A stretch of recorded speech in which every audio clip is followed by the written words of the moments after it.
नमस्कार, आपण पाहत आहात बहुजन हिताय न्यूज, जनसामान्यांचा बुलंद आवाज। प्लंबिंग वेलफेअर असोसिएशनची स्थापना कधी झाली आणि आज काय कार्यक्रम आहे? प्लंबिंग वेलफेअर असोसिएशनची स्थापना 2011 मध्ये झाली।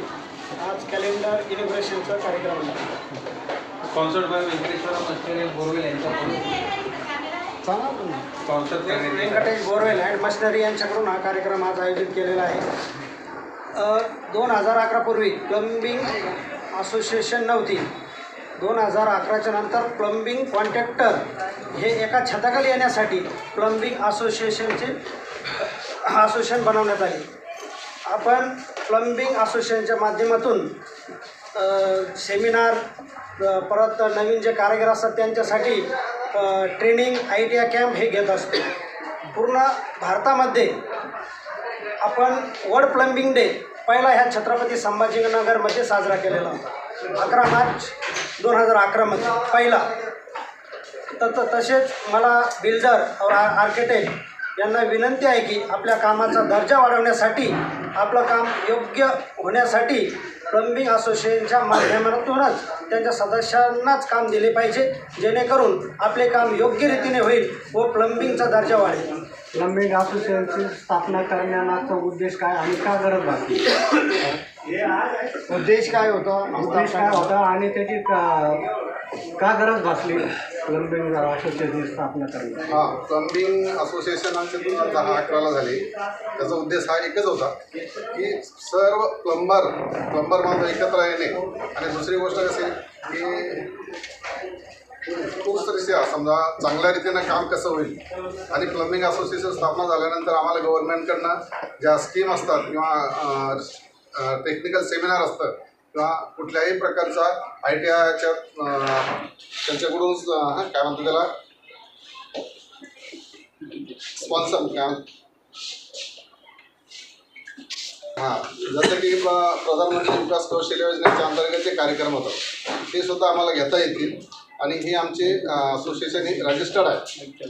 किती सदस्य त्याच्यात? यामध्ये आता या वर्षी जवळपास जवळपास 85 सदस्य आहेत। असोसिएशन काय काम करते तुमचं? काय काम करते?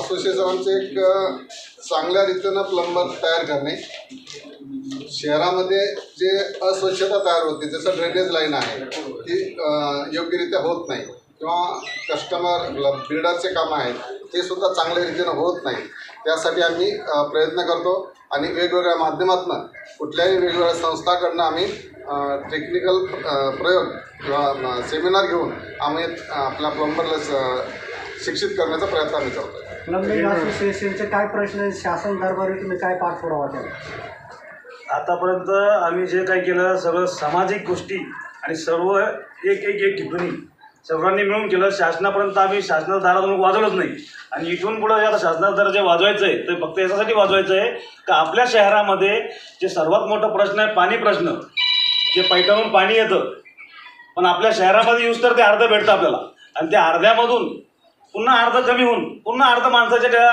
नळापर्यंत येतं, आणि त्या नळातून जे पाणी बाहेर येतं त्यात कधी गढूळ असतं, काही ते असतं। या संदर्भात फक्त आमचं एकच राहील, सरकारकडे प्रस्ताव म्हणा का त्यांच्याकडनं काही प्रस्ताव आला तर आमच्या सगळ्यात महत्त्वाचं हेच काम राहील का शहराला पाणी कसं आणि चांगलं देता येईल, आणि किती जास्त त्याचं आपण पैठणहून न येतं आपल्या शहरातलंच पाणी जे नाल्यात वाहून जातं ते वाहून जाणारं पाणी आपण जर रेन वॉटर हार्वेस्टिंगप्रमाणे जर थांबून ठेवलं आणि ते साचलं आणि आपल्या रेन वॉटर हार्वेस्टिंग केली सगळ्यांनी शहरामध्ये सगळ्यांनी, तर हे आपण नियमित कॉर्पोरेशनला एक निवेदन पण देणार आहे की कॉर्पोरेशनने लागू केलेलं आहे फक्त कागदपत्री। आतापर्यंत जे काही काम झाले कागदपत्री झाले, पण प्रत्यक्षात जर आपण कोणाच्या बिल्डरकडे गेलो किंवा कोणाच्या घराकडे गेलो, रेन वॉटरचं सर्टिफिकेट त्याकडे असतं पण पाईप जर बघितले तर पाईप दिसणार नाही तुम्हाला रिसायकल।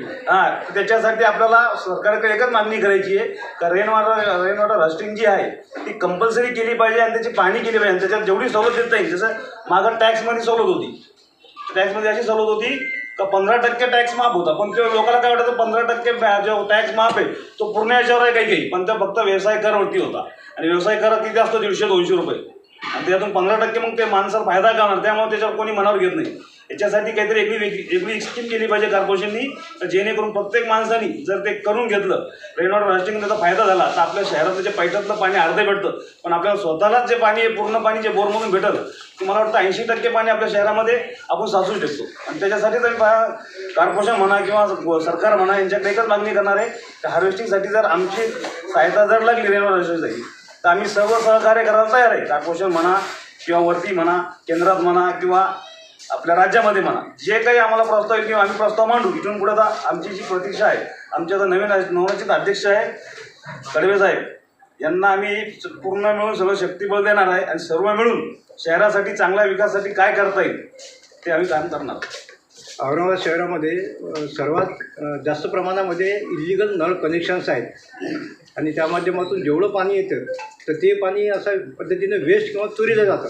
या संदर्भात तुम्ही कॉर्पोरेशनला काही मदत करा. सर्वात मोठी गोष्ट, कॉर्पोरेशनला मदत करण्यापेक्षा कॉर्पोरेशन एवढी हुशार आहे तर त्यांनी स्वतःच त्याच्यात अंमलबजावणी. आता जे आयुक्त जे आपल्याला लाभलेले आहेत श्रीकांत सर, ते एवढे चांगले काम करतात, पण त्याच्यामध्ये फक्त एकच भर टाकणं आहे की जे अनलिगल कनेक्शन तुम्ही जसा मुद्दा मांडला, ते अनलिगल कनेक्शनला आजपर्यंत मी सांगतो फक्त 20,000 रजिस्ट्रेशनचं 1.5 लाख अनलिगल असतील.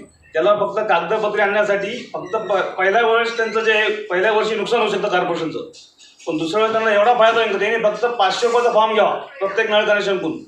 500 रुपये त्यांनी आजवरती रजिस्ट्रेशन करून घ्यावा. रजिस्ट्रेशन झाल्यानंतर सगळे कागदपत्रे आल्यानंतर पुढच्या वर्षीपासून त्यांना जे काही असं टॅक्स लावण्यात आला, म्हणजे जे पूर्ण अनलिगल कनेक्शन आहे ते पूर्ण लिगल होतील. फक्त 500 रुपये त्यांनी काय केलं, 3,500 रुपये किंवा 4,000 रुपये घेतात, पण ते फक्त कोणतं ऑफिशियली अनऑफिशियली किती पैसे लागतात साधारण व्यक्तीला माहिती आहे. आज 3,500 रुपये जरी कॉर्पोरेशनने म्हणले, पण त्याला नाही काय 10-12,000 रुपये त्याला खर्च लागून जातो तिथपर्यंत जाऊच. तर त्याच्यासाठी डायरेक्टली त्यांनी 400-500 रुपये जे काय असेल फॉर्मचं फर्स्ट टाइम घ्यायचा. पुढच्या वर्षीपासून मी म्हणतो कॉर्पोरेशनला डबल ते 4 पटीने फायदा होईल आणि त्याच्यावर कामही चांगलं होईल. विद्युत चोरी संदर्भामध्ये विद्युत मंडळामधलेच लोक ग्राहकांना मदत करतात, तसं पाणी चोरीमध्ये सुद्धा कॉर्पोरेशनमधलेच लोक मदत करतात. 100% आता तुम्ही पत्रकार म्हणून तुम्हाला माहिती आहे, आमच्यासारखं काम आहे ते तुम्हाला माहिती आहे. सर, नळाचं कनेक्शन असतं त्यामध्ये बऱ्याचशा ठिकाणी ड्रेनेजचं पाणी मिक्स होतं, त्या संदर्भात काय झाल्यामुळं तो प्रॉब्लेम नाही. ड्रेनेजचं पाणी जे मिक्स होतं म्हणतो तुमचा प्रश्न बरोबर आहे, पण काय झालं, आता जी नवीन लाईन आलेली आहे MGP मार्फत जी लाईन टाकणं चालू आहे, आता या सगळ्या PPRच्या आणि मोठ्या PVC पाईप आहे. आणि ज्या पहिल्या ज्या होत्या एकदम मला वाटतं 85-90 ज्या लाईन टाकल्या होत्या त्यावेळेस आपल्या AC लाईनी होत्या.